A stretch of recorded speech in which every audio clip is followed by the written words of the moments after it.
You may have seen the notification on the website of who the speaker is, so it's a little bit anticlimactic, but our speaker today in our program is District Governor Doug Lynn.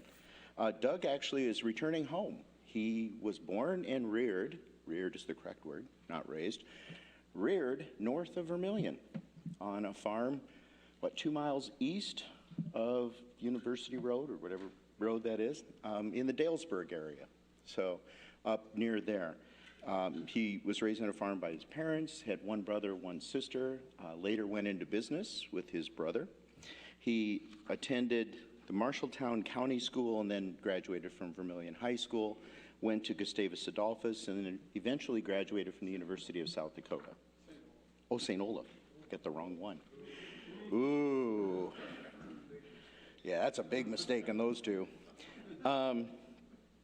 While he was in college, Doug and his brother started a backhoe business, excavation type business, which then continued after he graduated from USD and blossomed. In 1981, the business was moved to Rapid City, and they now work in a multi-state area doing large-scale construction projects, roads, bridges, things like that, involving excavation. Doug and his wife Penny have 4 children, a son and 3 daughters, and they have three granddaughters, right? Yeah, and dogs. They love their dogs. Right? The greatest loves of his life are his granddaughters and his dogs and a good golf game, as near as I can figure out. During his Rotary career, Doug has served as president and on a number of committees of the Rapid City Rushmore Club, and that's where he was got first involved in Rotary. At the district level, he worked as an assistant governor, has been on committees, has been involved with friendship exchanges to Japan and to Sweden, I think, and also serves on the committee that deals with the friendship exchanges that go out and come in to our district. Let's see. I don't know if I missed anything. Anyway, I think it is my great opportunity for you to hear from Doug, and he offers a West River perspective on how Rotary should operate, and I don't know that it's all that different than the East River perspective, but we're going to bring Doug up, and he can tell you a little bit more about what the Rotary year looks like under his leadership as district governor. Thank you. Doug.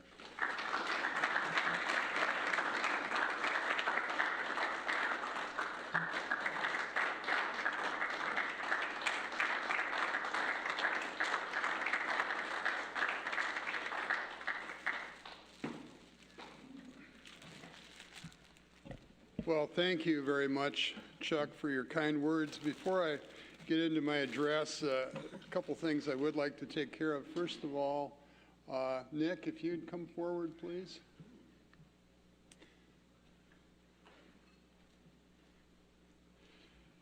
It's my pleasure and honor to present to you as president of the Vermillion Club this year's theme banner. Theme every year is established by the Rotary International president, Shekhar Mehta, is this year's president, and his theme is Serve to Change Lives. So you can display that as you wish. Thank you. Thank you, Nick.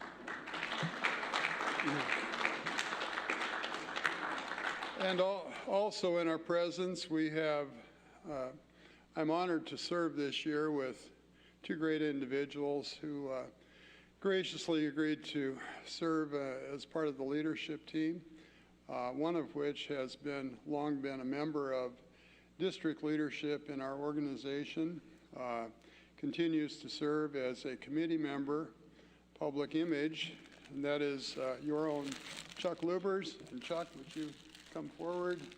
These are the theme ties for the year that all of my leaders are getting. So.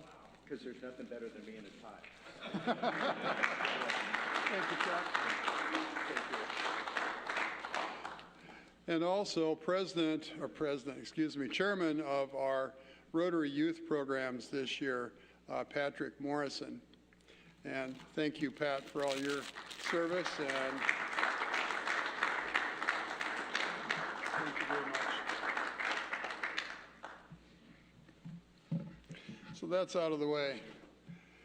Somebody running the slideshow? Got it. Okay.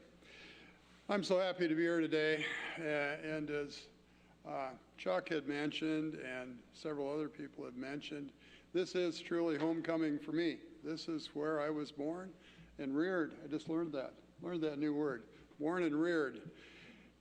And I grew up on a farm near Dellsburg and spent the first 18 years of my life there, and graduated ultimately from USD in 1975, and then continued to live here in Rapid City for about the next 5 or 6 years, I guess, until we did move our business to Rapid City in 1981 and became Lindexco.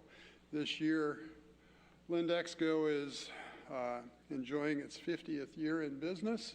This is what we do. And my brother and I started it together with the help of my dad, Sterling, 50 long years ago. It seems like it was long, but in a way it seems like it was yesterday, actually.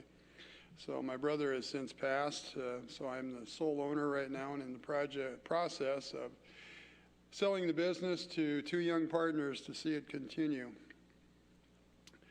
I'm married to my beautiful wife, Penny. We have 4 children. John is my son, and 3 daughters, Casey, Katie, and Sarah. I have 3 beautiful granddaughters, which everybody that's a grandparent knows that's really the only reason you have children, right? So, and they are all wonderful, wonderful granddaughters. And then we have our two little Boston Terriers that have become our kids at home. There's one of them. There they are. They love to go golfing with us, and they love to ride in the car, regardless where we're going. So we take them a lot, and they've been on a few of our visitations, or been on a few of my visitations to visit clubs. So it's always fun. So as I've been driving across the district, and believe me, this is a lot of driving this year because I'm on the wrong end of the state when it comes to Rotary. There are very few clubs in western South Dakota. Most of our clubs are in this district are in this part of the state, as well as in Minnesota and Iowa. So I have got to put in a lot of windshield time, but I've also had time to think while I'm doing that about what I do as a Rotarian and how I do it. But at the end of it all, it really comes down to why. Why do I do what I do as a Rotarian? Why do we all do the things we do for Rotary? President Shekhar, Mehta, as you recall, the theme that showed up, says it very perfectly and succinctly. I think we serve to change lives. Well, several years ago, while I was a new club president back at Rushmore Rotary, we had the opportunity to develop a project which we needed to do quickly to help a family named the Fast Wolf family from Pine Ridge Indian Reservation. The Fast Wolves had lost their home and everything they owned, literally everything they owned, in a horrible fire. And because of that, they were left homeless. They were left without any place to go, without any bed to sleep in, them and their 10 adopted children. Because of Rushmore Rotary and some other assisting agencies, they soon had a home to live in. They had a well-stocked kitchen with new appliances. They had new furnishings and clothes to wear, and they had everything to continue on life as they knew it. And I'll never forget that day. That was truly a Rotary moment for me when we stood out on the front porch of their new home and we watched 30 Rotary pickups, 30 pickups full of things that Rotarians had donated to make their life whole again, come down that driveway. And the tears of relief and gratitude that I saw meant more to me than I can ever really explain. And I know it created a place in their heart for Rotary forever. Just that one project that we did changed their life. And I remember over the years all the children of Black Hills Children's Home, most of whom have been severely abused and damaged in horrible ways. Once a year, Rushmore Rotary has the Black Hills Children's Home Golf Tournament. And when we do that, we give the children of the Black Hills Children's Home a chance to help out. And they get to come out and deliver water to the hole watchers and deliver programs to the participants, things like that. Also get to swim in the Arrowhead Country Club pool.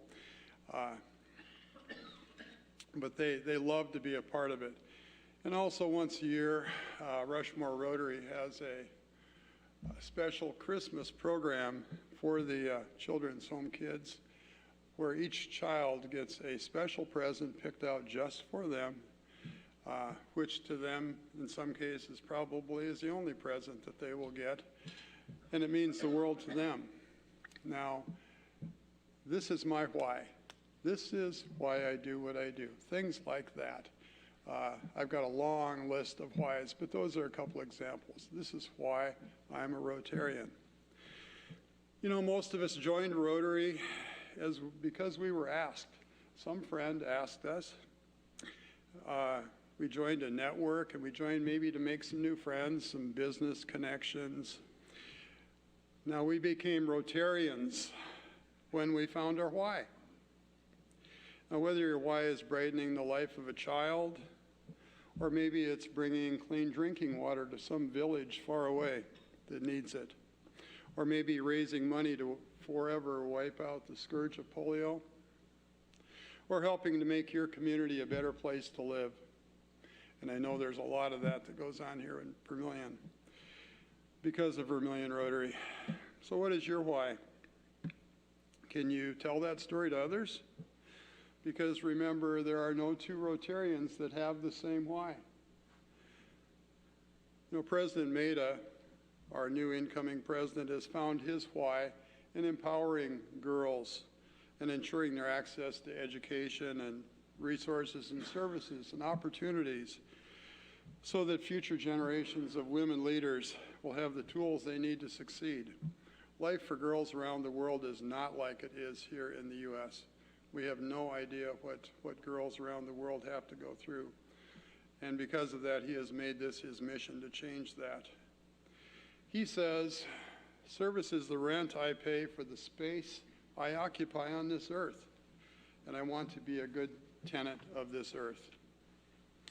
And over the course of the past year or so, I've been asked by many what my signature project will be.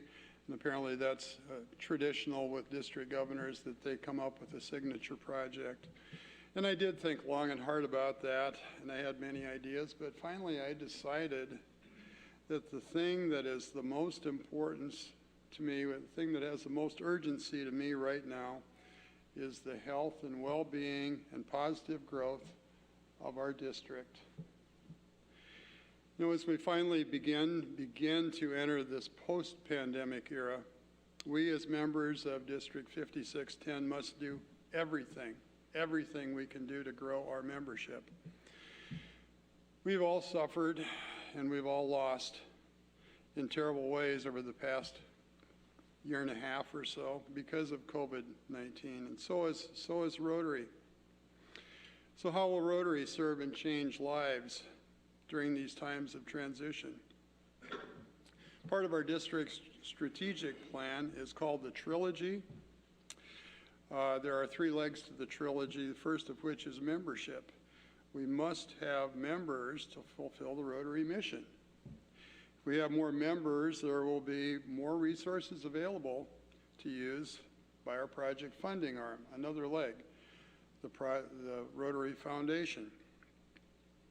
The third leg, public image, says that more good news stories we tell through increased public image will cause more people to want to become members and contribute to the work of the foundation. So it's a three-sided thing. All 3 sides are equally as important, and that sweet spot right in the middle of those 3 circles in this Venn diagram shows how these efforts can all come together for the good of Rotary and the people we serve. President Mehta's new membership initiative is called Each One Bring One. Very simple. Now, I promise I will do whatever I can to help this happen in our district too. You know, it's no secret that our district membership has been decreasing over the past several years, not just due to COVID, but just probably due to more likely lack of attention. Now, we can and we will reverse this trend with everyone's help. Can't do it with just board members, can't do it with district leadership. We can only do it if everybody here says, yes, I'll help. I will bring one. And if each of us can just bring one member by July 1st, 2022, bring one new member in the next year, will help to dramatically improve our growth situation in this district and around the world. President Mehta's goal is to grow Rotary by 100,000 members. That's a 9% growth this year. And he is fully confident that we can do this, and we will do this. But we can do this only with the help of every member. So please bear that in mind, because I'm sure that each one of you has a friend or a business associate or a neighbor that you think would make a great Rotarian, but you've just never got around to asking them to come and be a part of our club. So let's talk about membership. You know, part of a successful club membership plan is membership retention. It's something that that is often overlooked and not talked about much. But it's a very important part of a good membership plan, because although new members can bring new energy and excitement to your club, really it's the current members, the ones that are sitting out here right now, the ones that have been here for 18 months or 5 years or 10 years or even more, that are really the stabilizing force in the lifeblood of a healthy club. And you know what? It takes 3 new members, to equal 1 existing member, just because of new member turnover. So for every member you lose, you'll need to sign up 3.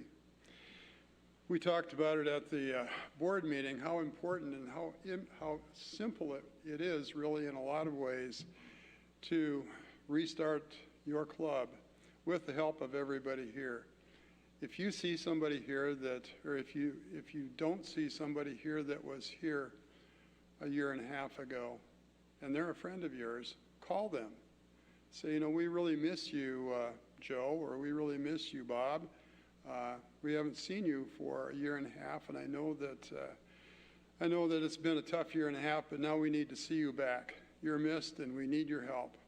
So don't be afraid to do that. If you have friends that you know that were part of this club that haven't come back, don't be afraid to call them, and don't be afraid to ask them, please come back, we need your help.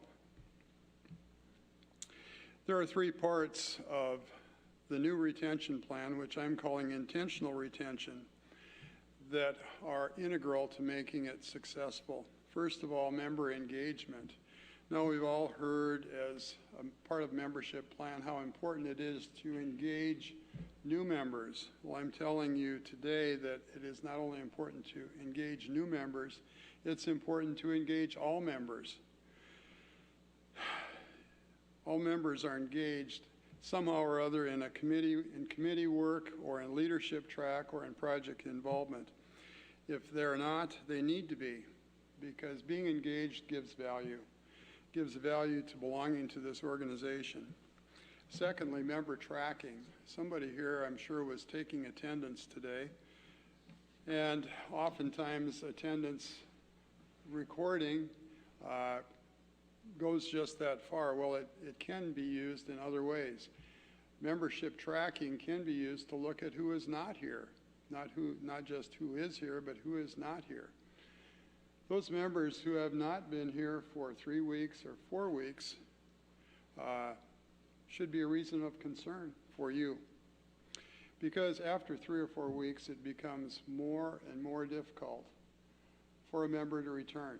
After they've been gone for 3 or 4 weeks, it's much easier to ignore that weekly meeting commitment. And also after 3 or 4 weeks, if they don't receive a phone call, they might begin to wonder that, do they really even notice I'm not here? So a key part of retention is follow-up. If you see somebody is not there, contact them, check in with them. Usually, try to do so in a kind and caring way. And usually there is a reason. They're on vacation or they're busy with work or whatever. But it never, ever hurts to tell a member that they've been missed. Finally, the third part of intentional retention is creating a culture of respect and individual value. And I see that so well in this club. You all care for each other deeply. Because in any relationship, team members are happiest and most committed when they feel valued. Feeling valued, again, goes hand in hand with being engaged. Being an important part of a committee or a board and having responsibility and purpose and feeling welcome, loved, and respected as a part of the club or organization. The next leg of the trilogy is public image, and we have a guy here who knows, he's probably forgotten more about public image than I'll ever know, and Chuck. So does your community, Vermillion, really know Rotary? For as long as Rotary has been around in existence, branding and marketing have been a very important part. But in many communities, Rotary still remains a very well-kept secret. So it's important that wherever we gather, be it for fun or for helping others or for a business meeting like today, we proudly display the banner as you do. Because there are many ways to help and share good news about Rotary, and it's important that people know about it. The Rotary International website, rotary.org, has a very comprehensive section called the Brand Center, and it's got a huge section devoted to marketing and branding. And again, Chuck is the guru there. He knows all about marketing and branding and about the Brand Center. Branding and marketing is so very important, though, in your club and in Rotary in general, because really, if they don't know who we are or what we do, why would they ever want to be a part of our club? So you can check with your club president, with Nick, or your assistant governor, with Rich, to find out more about public image. How is your financial contribution to the Rotary Foundation used to serve to change lives? I'd been a member of Rushmore Rotary for more than a year before I realized that Rotary International was so much more than a weekly meeting and a few fun local projects. I glimpsed over a few articles in the Rotarian magazine, but until I heard it from the horse's mouth, someone that had been played a hands-on part in a role as a leader of an international project, I really didn't fully begin to comprehend the depth and the breadth, the hugeness of Rotary International.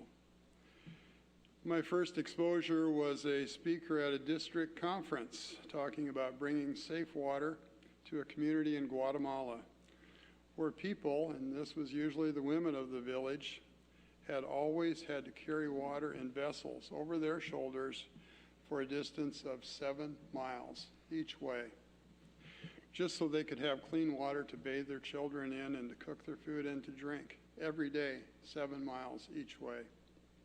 Because of Rotary International, they were able to construct a well for them, and that is truly making an impact for that community, if you can imagine, impacting hundreds and hundreds of lives just by one simple project that Rotary International completed for them. That speaker that day had a great impact on me also and gave me a new appreciation for all Rotary International does around the world. And that brings me to the Rotary 7 areas of focus. These are all directly involved in caring for and helping those in severe need around the world. Rotary can and does help those in need through the Rotary Foundation, but it's only with your help and your dollars that the Rotary Foundation can continue to do the great work it does in saving and improving lives around the world. It's now more important than ever, though, since our Rotary Foundation has experienced huge shortfalls during COVID times in giving over the course of this pandemic. However, your Rotary dollars don't just go around the world, and you know that very well here in Vermillion. Many life-changing projects happen right here in your own backyard, thanks to a variety of grant applications. District grants can and do help those in your own community that can benefit, because good work really does start right here at home, right here in Vermillion. And sitting in our board meeting today, I heard about all the projects that this club is involved in, and it makes me proud to be a governor of clubs like yours. Amazing projects that you do, and I know that you continue to do in spite of all we've been through. And I'm so pleased, and I can only say, well done, Vermillion Rotary. Now, in keeping with President Shekhar's theme of empowerment for girls across the world, our district is committed to a cause of ending human trafficking, which directly affects the quality of life for young girls and women around the world, and sadly, even here at home. Jennifer Rollins from Rapid City and her team have been hard at work now for over a year, developing a plan to shine a light on the horrors of human trafficking and what we as Rotarians can do to help bring it to an end. Her team and our district leadership together are in the process of applying for a grant, a global grant for a district-wide project to end human trafficking. Now, if Jennifer has not been here yet, Nick, has she presented yet here? She will be presenting here sometime in the course of the next, she has, okay. And she's got an excellent and powerful presentation. I know it is also online if you did happen to miss that meeting. Luckily, one of the district's best events to encourage member engagement and to learn about other projects of other clubs and to have a lot of fun with other Rotarians is coming very, very soon. And I'm excited to tell you about our upcoming district conference, October 14th through the 16th in Deadwood. You know, this will be our first district-wide face-to-face project in over 3 years. The last one was held right here in Vermillion. It's been that long since we've had a face-to-face district-wide meeting. And believe me, it is time that we do it, and we do it right. So we have a slate of exciting, dynamic speakers from around the world. John Huco, who is the CEO of Rotary International, will be a keynote speaker. Greg Pod from Colorado, a membership expert with Rotary International, will be presenting. Lisa Herring from Texas, is a public image specialist, will be presenting. Ken Howell, who is a polio survivor and a motivational speaker about polio, will be presenting, as well as several others. Great breakout sessions, lots of great entertainment, great food, and it's in Deadwood. I mean, what can I say? It's going to be fun. I do know we have some side tours also planned, touring the Sanford Underground Lab, and I believe I heard something about a Deadwood brothel tour. I don't know what that is, but I'm sure it'll be interesting.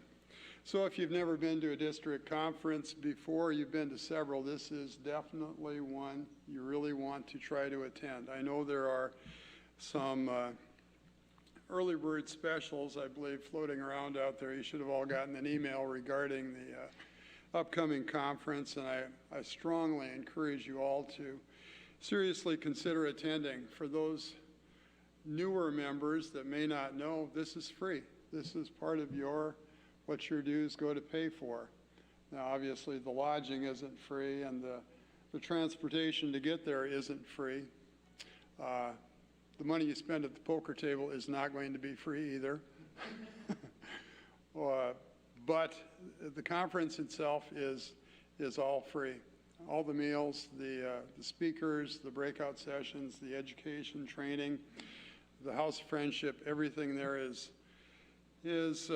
free to you as a Rotarian. So please consider coming if you possibly can.